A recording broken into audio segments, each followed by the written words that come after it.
Hi, I want to welcome everybody back to the next session for the 2021 Research for Development Impact Conference, hosted by the University of Queensland and co-organized by the Research for Development Impact Network.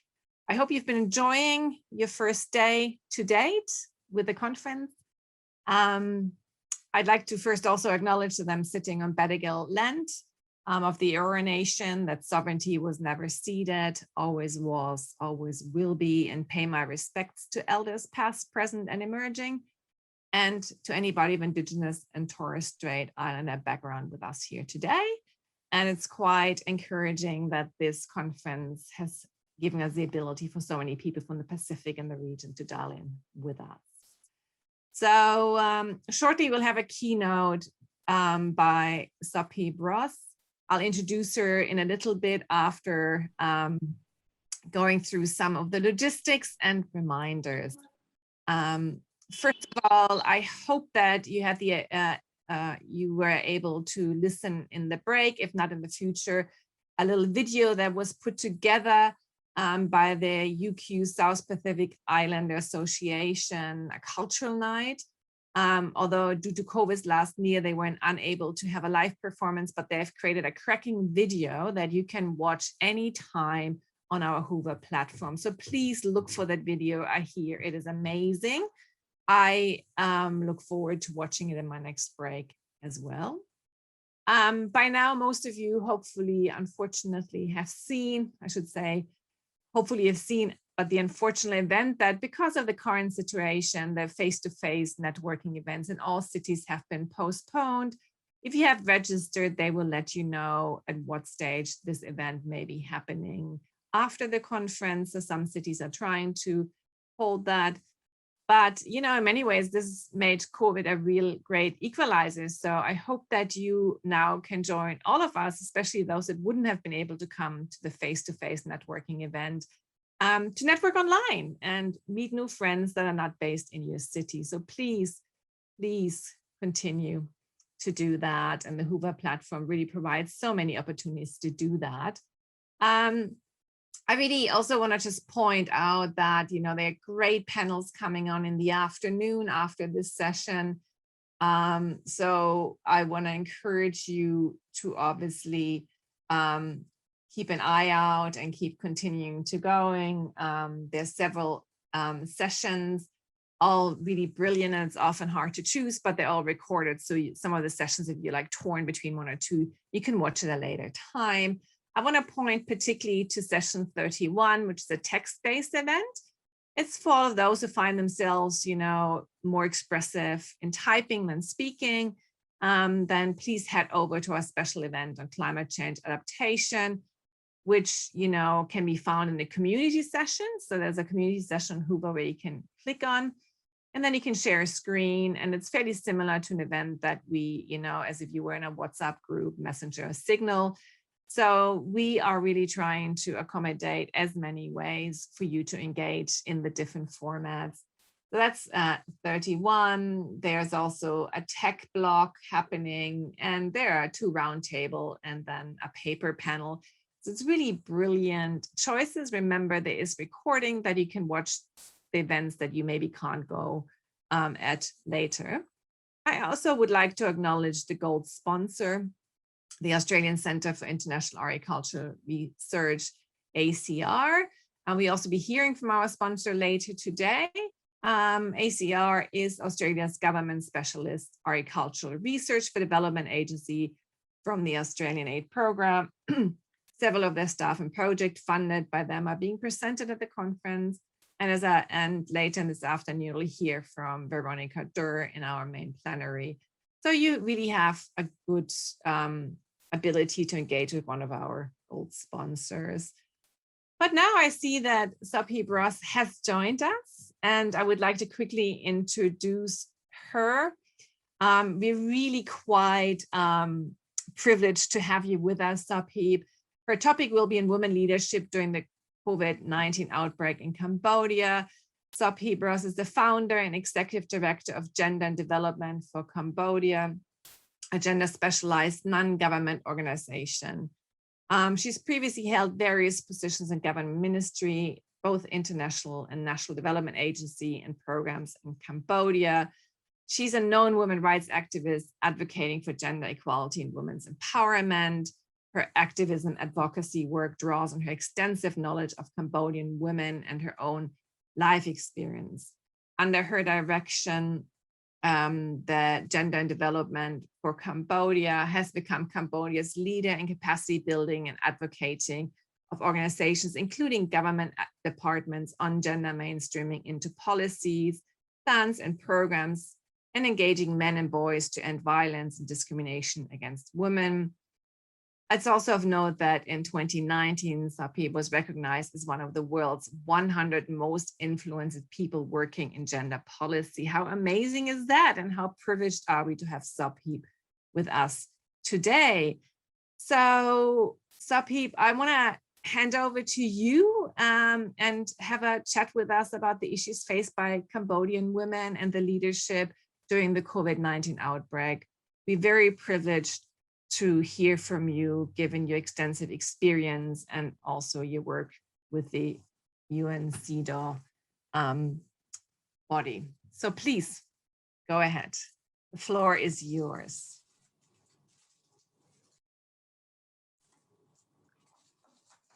We're just having, sorry everyone, thanks for your patience. We're just having some difficulty connecting to Sopheap in Cambodia. So we're doing our best to get her back online. Okay, Sopheap is back. I can see her. Again, her keynote is about 20 minutes, and then we'll have the ability to have 10 minutes Q&A. Please pop your questions in the Q&A so we can post them. Sopheap, are you able to join us? Oh, no. She's unfortunately not able to hear, so I'll ask if she can turn her microphone on and if we can hear her. Thank you so much. And, you know, what would that online conference be if you wouldn't have some technical issues? I'm always like, fingers crossed for my own computer not to crash. So please just have some patience and stay with us, and maybe use that time a bit to, you know, check out other events for the afternoon. As I'd mentioned, there's just so many brilliant panels coming after this excellent plenary. So there, sustainable farming in Southeast Asia, panel 28, a roundtable on socioeconomic resilience and recovery, a roundtable on mediators beyond borders in Oceania, and as I mentioned, panel 31, a text-based event for those of you who prefer to type rather than talk. And then there's also an extensive tech blog that you can join, which has papers and the workshop. So a lot to take in, a lot to choose from. Sopheap, that looks a little bit better. If you're able to unmute.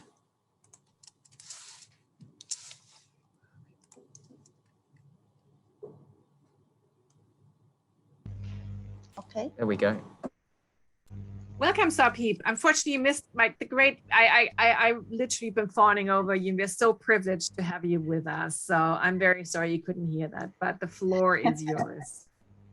Thank you so much, Susan. Thank you for the opportunity for me to share the issue and the situation in Cambodia. Gender and Development for Cambodia is a local NGO working to promote gender equality and women in leadership. Especially, we try working to raise the capacity of women, young women in leadership role.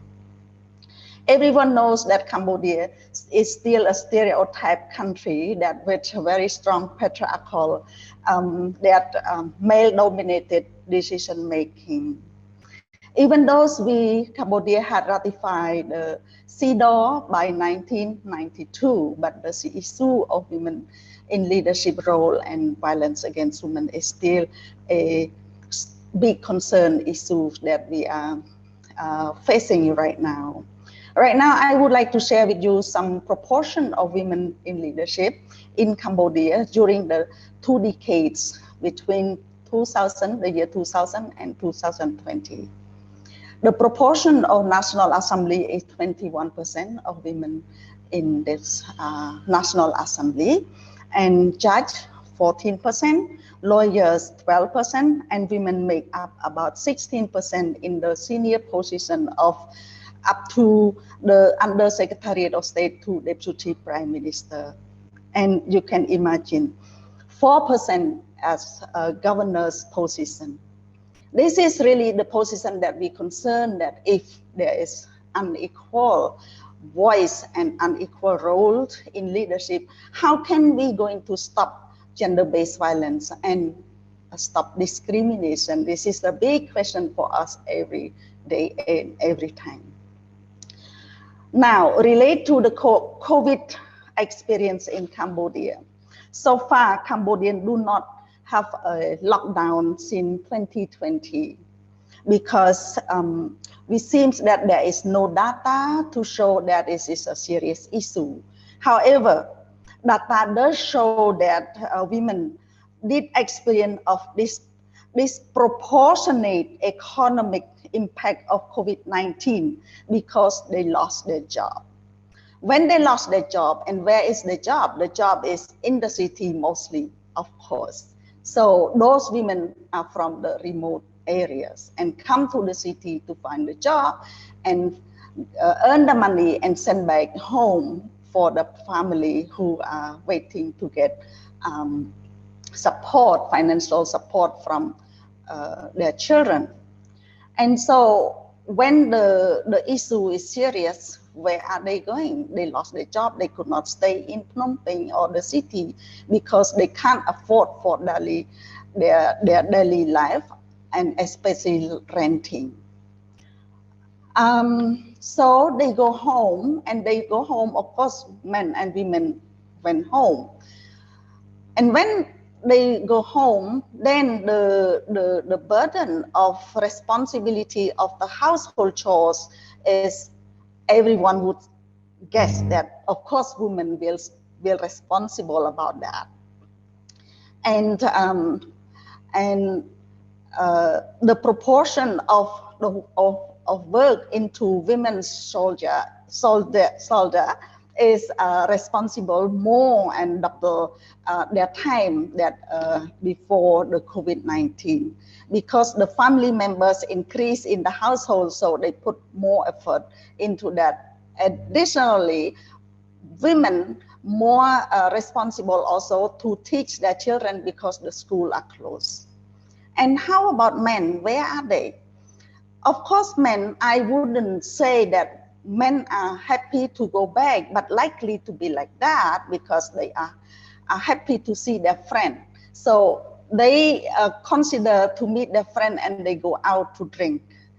When they drink wine, and then women really concerned about the COVID outbreak. So women have tried to tell the husband not to go out, and this is really a result of creating of a conflict and also frustrate for women. Women are trying to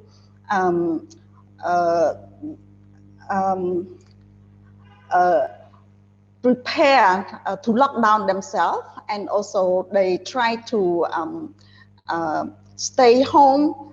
And of course, when they stay home, they feel isolated. And economic issue had made the situation of women even more difficult because the burden of return back the debt every month is the issue. The cost of the food also an issue for women to responsible who respond for food, daily food for the family members, that increasing members. And at the meantime, the income for finance is not really,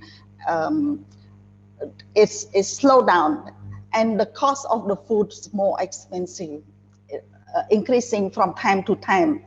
When the clubs is closed, the women entertain workers return home as well. So they facing of discrimination because of the community do not recognize them as a good woman. They feel that these women are the prostitute and they do a bad job. So this is really frustrating again to all the women who are returned back home. About the violence, the impunity encourage violence to continue, I would say, because the legal justice is not potentially considered to be enforced. So rape case increase, domestic violence increase, and when the domestic violence increase, you know, informal reconciliation by the community members likely convincing survivors of domestic violence to stay the relationship with their abuser, which causes of mental health issue. So I would like to raise about, like, in that situation, what is the GADC's role? How GADC recreate the adapt and respond to the sustained development against women prevention effort? You look at this. GADC is here. We are promoting gender equality and women in leadership, and we have the program at the subnational level, and we have the networking. We working with the women at the subnational level to share with them about the issue and discuss, to open the discussion, and we hear about the issue and we bring the issue here to network, that we have the network national level, at national level, regional and international. And what we are doing to do, we get the information, we hear their voice, we hear their need and bring to discuss with the network. We make the voice of women to be heard, and we advocate for change. To advocate with what? We advocate with policymaker. And why we advocate with policymaker? Because we want the change. Change for what? We change to ending violence against women and girls, and we ending discrimination. So we feel that it is important to keep the communication with the community and to maintain the visibility of our young women leaders who had been working with us. So generally our work is working with people, interacting with each other in face-to-face. We have the workshop, we have the meeting, commune meeting, we have the conference, we have forum. Those are the activities that we work with the people directly. With this situation, we had changed to online communities and schedule regular checking with young women and men too, so everyone knew that they had a role to play. We talk almost every day by phone, by WhatsApp or Signal. We keep the discussion, the content of the discussion is very specific to the situation, because we get the current, the update that they are facing to discuss, that find the solution among themselves. The space was very important to share information about COVID and how to stay safe. We also work with men, also talk about the role of men doing the housework as well. We use the space also to learn about the main concern and needs. For example, we learned that women were trying to stop their partners from going out and drinking, and that was causing violence in the community. And we try to discuss what is the way of communication of the partners to make it more effective and avoid violence. We open the space for men to discuss and awareness raising among them about the gender equality and their role of ending violence against women, and also support their partners in leadership role. We continue open discussion and sharing the concept of violence against women and stop discrimination in the community. Social, especially we work with, we discuss about LGBTQI in the family who discriminated with their children and all family members who are LGBT. We try to ensure that the community understand and respect the LGBTQI. As GADC is the core, we have the core group of women and men in the community, and we support them to demonstrate their role and leadership in that time. We have an activities for household visit, and household visit is meaning to bring the conversation between our core group and the community people who will been staying isolated, and to ensure that everyone is take care of well-being and take care of their mental issue. For example, we just go and have the conversation like, how are you? How have you been to the farm today? Just some conversation to have the community feel warm and connected. That is, the core group was visible and communicating.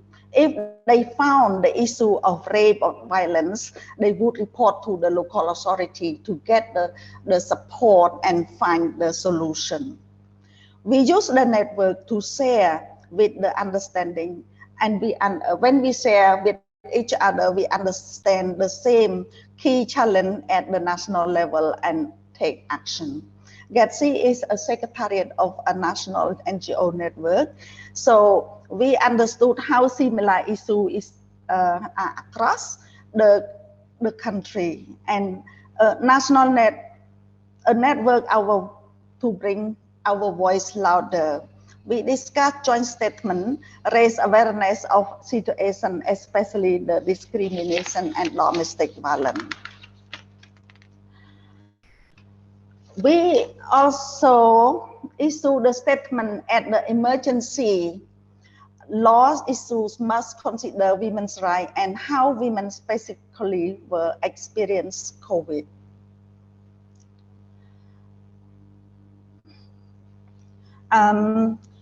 COVID has been a time of intensive learning. Of course, we had learned a lot when the COVID situation happened. We create the way of the community to continue our activity, even those the COVID protocols. For example, our activity were with a larger group, we divided them into smaller group, and so they could continue. Use the different way of engage the community, such as a virtual platform and billboard in the community that gives specific message to men who might be frustrated as a way of prevent violence. We integrate the message on preventing violence, keeping women safe whenever you can. For example, at the beginning, before starting the discussion of our issue, we could ask someone to share about COVID experience and safety for everyone. Use this space to help women and men gain the knowledge and awareness of their role. And that men have an important role to caring of their family members. We keep connecting the core group of women and men that we support to the local authority, so that they are not only focused on COVID issue, they must also see their role in responding to violence during the pandemic and be aware of how violence is increased as we discuss. So what is the most urgent priority? Better support our work and the work of other feminist organizations. We want the government must consider about local national budget for the government allocate the national budget to for effective implementation of National Action Plan on Violence Against Women 3. The Niri Ratana 3 is a national policy on gender, integrating gender perspective, and upcoming national policy on gender equality. We want to amend and enforce the law aimed at the eliminate of intimidate partner violence, sexual violence against girls, and all other forms of gender-based violence, particularly by providing responsive service that focus on physical and mental well-being of survivor and ensure access for justice for survivor.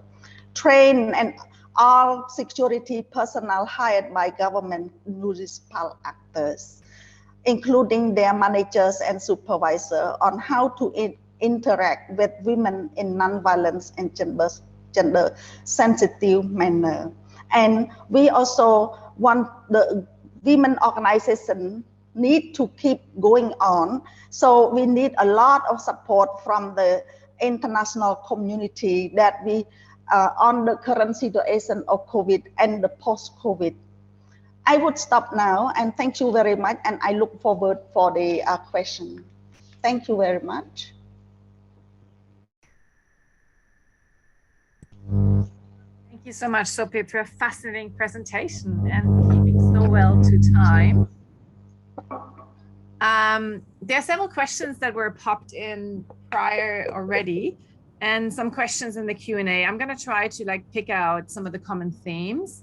So the ones that were earlier, because I mean, some of them you obviously have answered already in your presentation. So example, how has COVID impacted on women? You've mentioned about the isolation, the economic stress, the problems with livelihoods, but also an increase in domestic violence. I think by here, obviously Cambodia is not alone. I think that's been an experience the world round. You've talked a bit about how you stayed in touch, because one of the questions is about the platforms that you use to engaging. You'd mentioned how you're using basically very tech savvy to stay in touch with people. There is another question that is about more specifically whether women were able to retain their positions during the pandemic, or whether maybe men have been encroaching on their spaces. So that might be something that you could perhaps elaborate a bit more about the leadership that they are playing, and whether it's more precarious as well.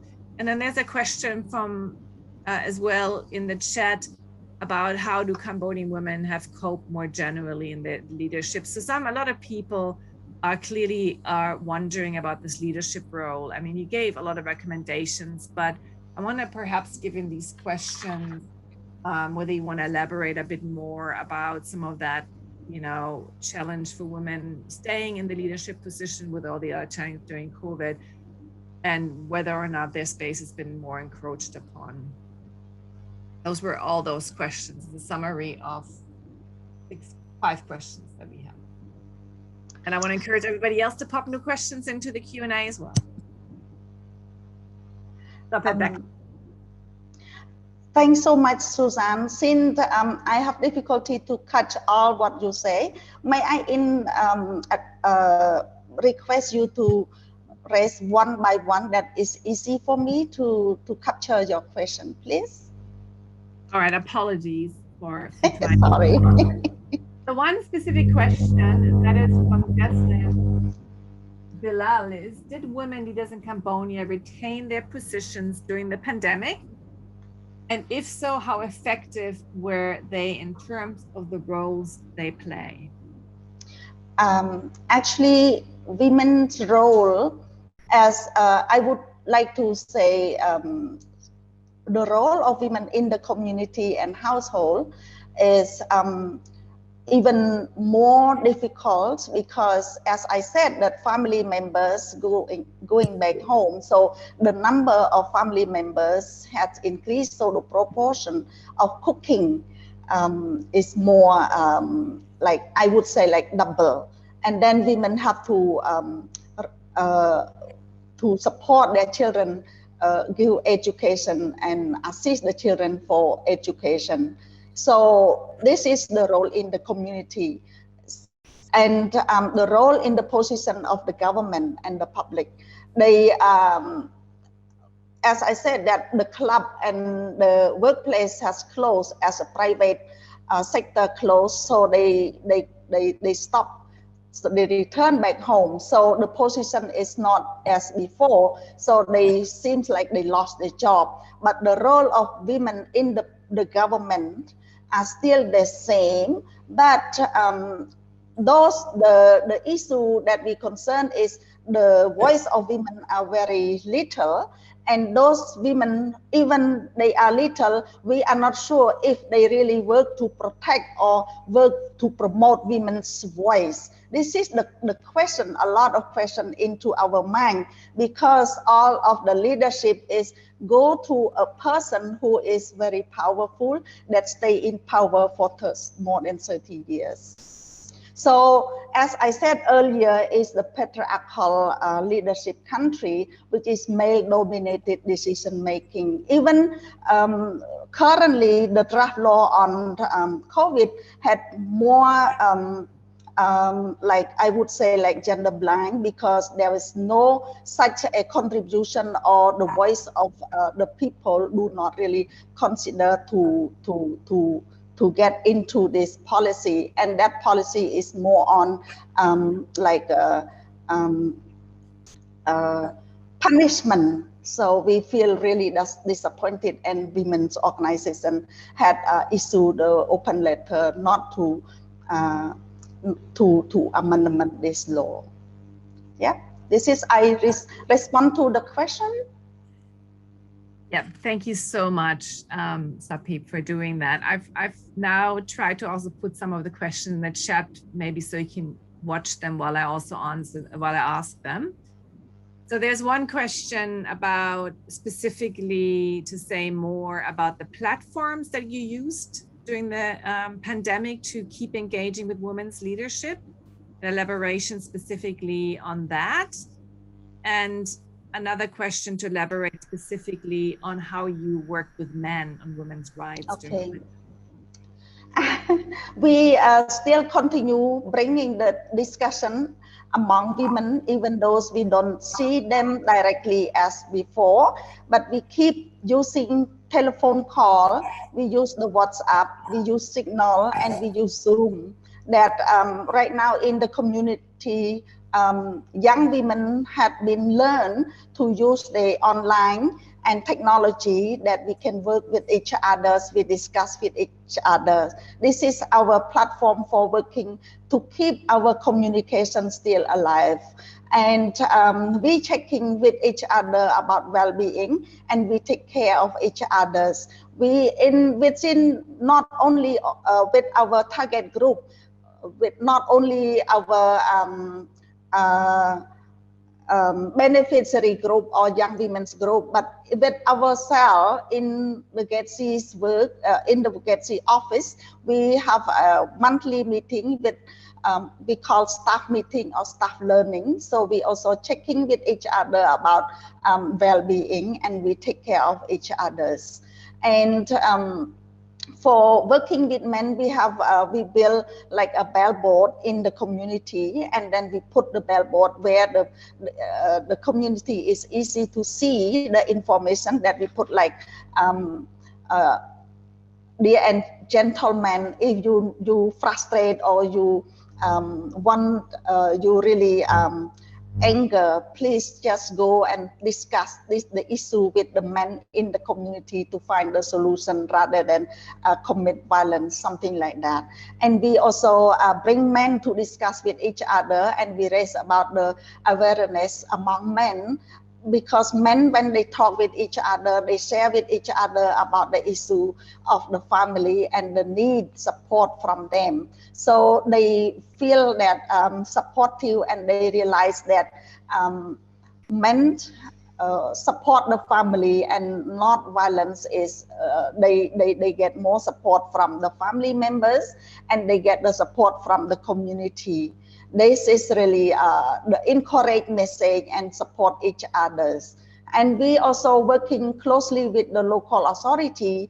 Right now, local authority is more on consideration about COVID-19 and take care of the quarantine issue. However, they really miss out about the violence against women, and mostly you can imagine that they consider that and then they feel like violence against women is a subordinate issue. For us, we bring this to discuss with them, and we say that it is have to be considered, otherwise the issue is continue happen in the community. So the role of GADC is supporting, backstop support of the women's and men's core group and the community. So their role in the community is more important to ensure that the voice of women is visible in the community, especially with the government, local authority and police, that they can support and find a way to end violence against women on time, or try to stop the issue on time. Brilliant. Thank you so much, Sopheap, and just on time with that last very important message and recommendation, how to engage men when it comes to supporting women and women leaders.